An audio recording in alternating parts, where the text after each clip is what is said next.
Colonel Assimi Goïta, président de la transition, le Mali n'est pas et ne sera pas isolé. L'armée malienne a célébré son 62e anniversaire sur la place d'armes du 34e régiment du génie militaire, le 20 janvier dernier. C'était sous la présidence du chef de l'État, chef suprême des armées, colonel Assimi Goïta. L'événement a été marqué par la remise de médailles et de chèques de plus de 6 milliards de francs CFA aux veuves des militaires tombés au champ d'honneur. Selon le ministre de la Défense et des anciens combattants, colonel Sadio Camara, la date du 20 janvier fait partie des jours impérissables pour les forces de défense et de sécurité du Mali. Aujourd'hui, c'est dans une atmosphère toujours, certes tendue, mais bien plus sereine que l'année dernière, que nous célébrons la fête de l'armée malienne. Les activités du souvenir nous rappellent de prendre le temps de rendre hommage à ceux et à celles qui ont consacré leur vie au service de notre pays et à la défense de nos libertés, de resserrer les liens et de tenir le flambeau, souligne le ministre Camara.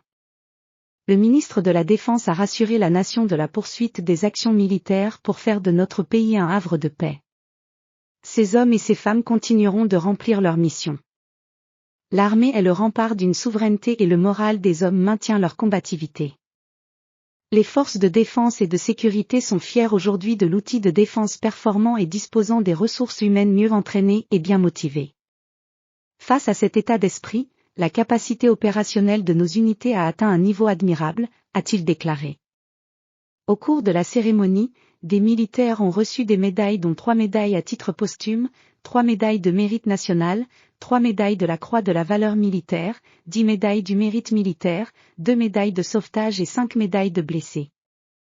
Aussi, le chef suprême des armées, colonel Assimi Goïta, a remis un chèque de 6,5 milliards de francs CFA aux veuves des militaires tombés pour la patrie.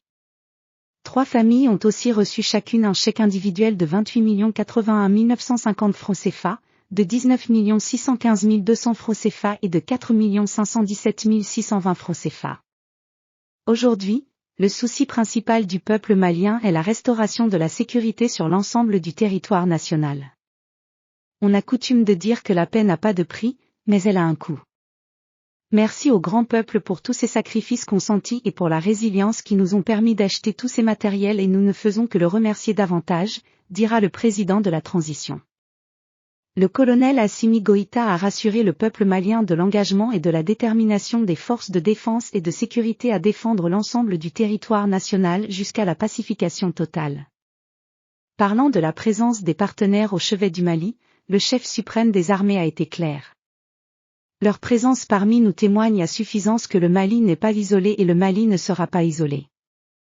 Le peuple malien a opté pour donner une nouvelle orientation à sa coopération basée sur l'efficacité, la sincérité, une coopération où des résultats tangibles seront appréciés par nos populations qui sont les premières bénéficiaires.